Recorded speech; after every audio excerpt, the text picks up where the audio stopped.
Uh, Good it's a God. big deal for the reason that they still think that this is important.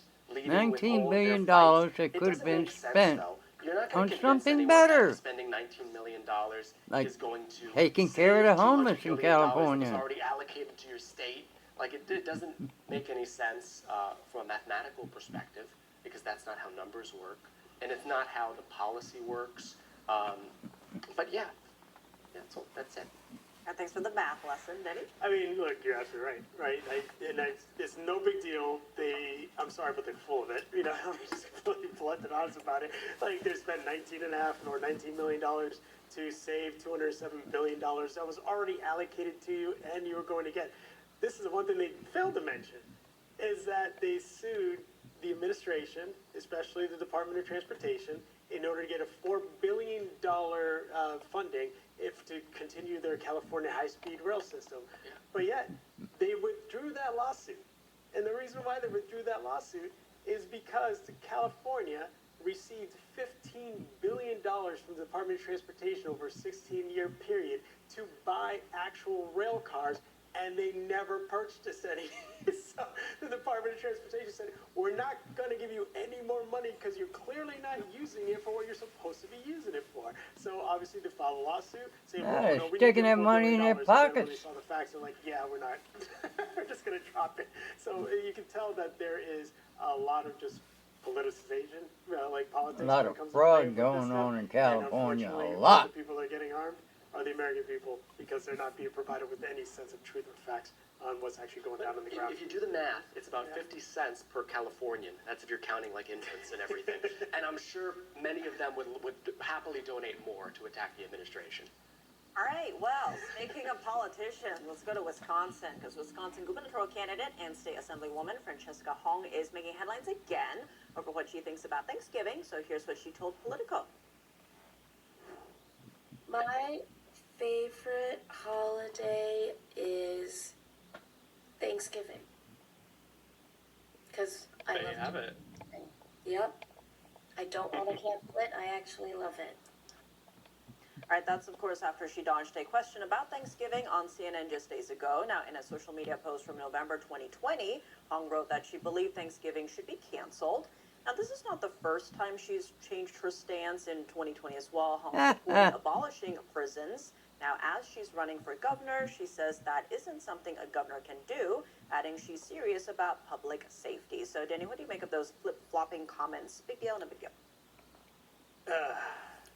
My head blew up. I mean, big deal, I suppose, because I can't stand these people. Like, I legitimately cannot. Like, she is definitely one of those folks that are those progressive socialists. They're just so full of it. Like, I'm sorry, they're a weatherman. Like, no matter what, they're going to say, they're going to meet you on the street. They're going to tell you what they think you want to hear.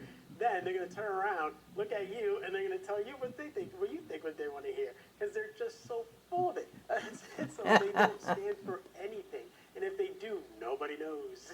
They're just going to be flip-flopping every 2 seconds. So, oh my God, I can't stand these people. They're like that. They genuinely will just flat out lie to you.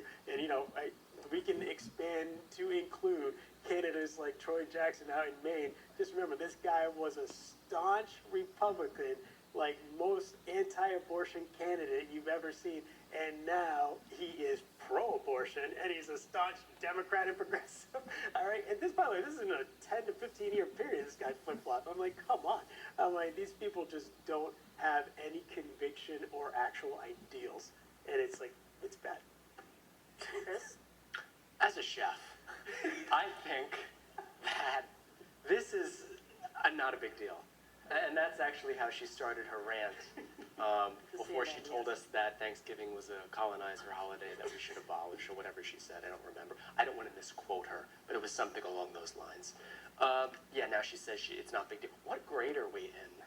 Like, my favorite holiday is Thanksgiving. I mean, what's happening here? This isn't the United States of America. This person wants to be the governor of a major state, the cheese state. It's a big state. Remember when you had to distinguish? And you had to be like a statesman, a stateswoman. Exactly. You had to have a pedigree. You had to have done something. Yeah. You know, And now we go on Zoom calls, we tweet about how we ate, remember this? We ate 2 bites of the son's cheeseburger, and then we fled because there were too many white people, so we told There the was son ice cream involved that too. there was no ice cream left at the Carvers, was it? Yeah, they didn't Something think, like they that. didn't think any of us You could know speak what? English. Yeah. Well, Regardless, we now know, this is breaking, I guess, that Bernie Sanders went on Pod Save America and says, in response to whether or not he's going to endorse Ms. Hong, I don't think so. So that tells you something. Not even Bernie Sanders is going to endorse. But I believe women. So maybe she flipped. She didn't like Thanksgiving then. Maybe it's totally legitimate that she loves it now. All right, well, Chris and Denny, thanks for laughing through the news with us. Coming up, though, from bait shops to the ballot box, an all-American fish tale with some very real stakes, coastal communities, local jobs, and who controls America's waterfronts. That's next.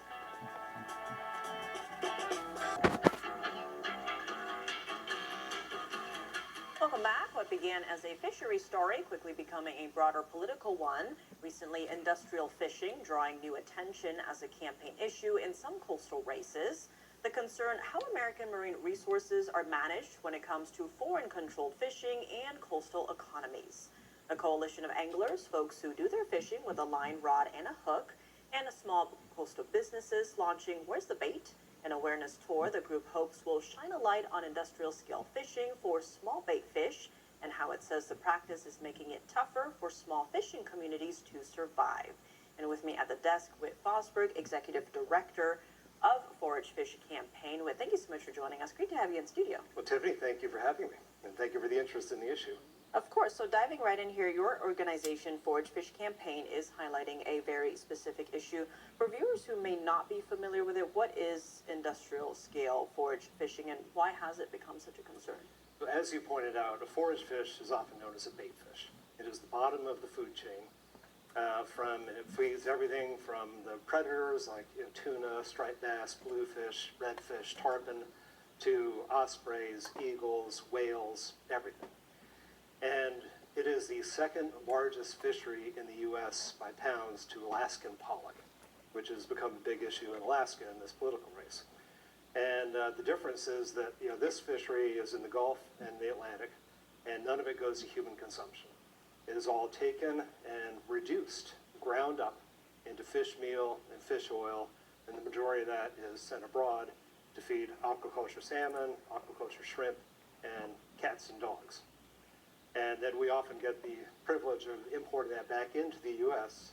as a value-added Atlantic salmon, shrimp that will compete against our wild Gulf shrimpers, and it makes no sense at pretty much any level. We're starting to see the consequences of that fishery. What is that impact on the coastal businesses?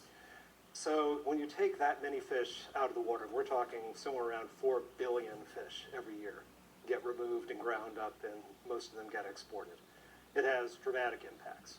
And what we're now seeing now is that, in coastal communities up and down, especially the Atlantic, borderline ecosystem collapse.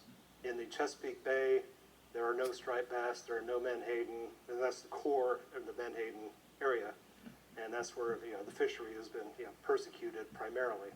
But all the way up through New Jersey, Long Island, up into even the Northeast, Maine has got some menhaden this year for a change, but we're not seeing those bait fish. And what we are seeing is that local bait shops, recreational fishing, tackle operations, guides, charter captains, going out of business up and down the coast. And this is to support one plant in one state in Reedville, Virginia. This fishery used to be 100 or so of these reduction facilities up and down the East Coast around 1900. One by one, states started banning them because they were so destructive. The only state that did not on the Atlantic was Virginia. And instead, they ramped up. So their boats will go all the way off of Cape Cod, the New York Bight.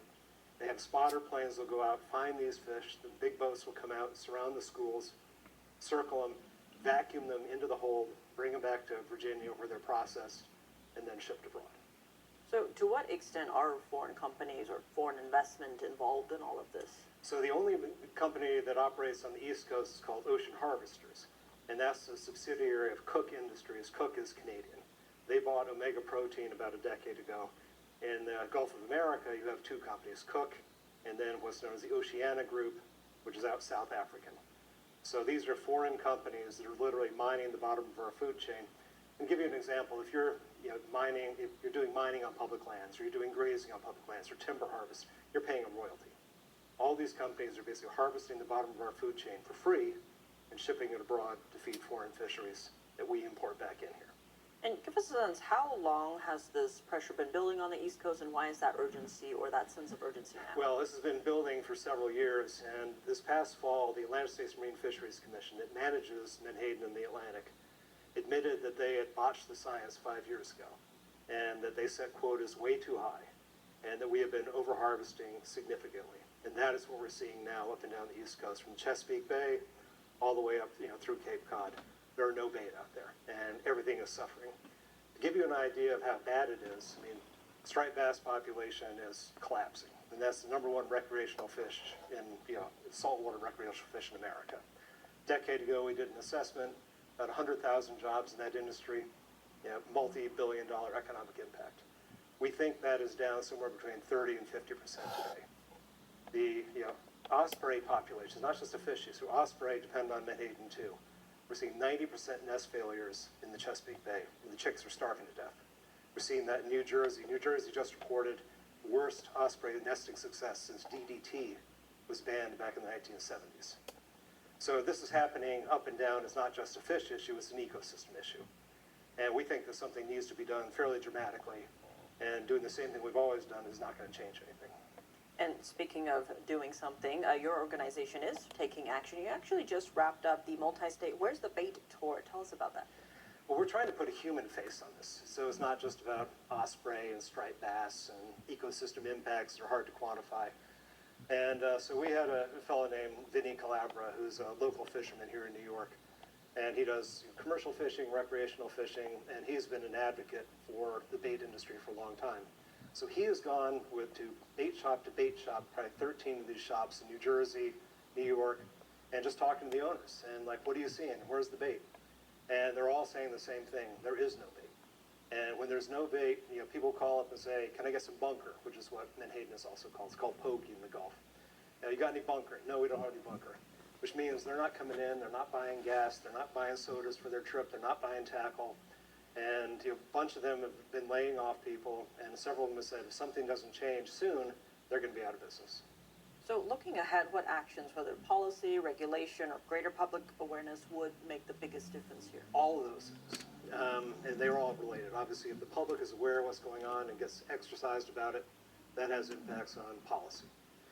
President Trump saw a video that we put out about a year ago, and people can see it on Make America Fish Again, about a 4.5-minute video that talks about this problem. He tweeted it out, Don Jr. tweeted it out, and so we need to do something about this.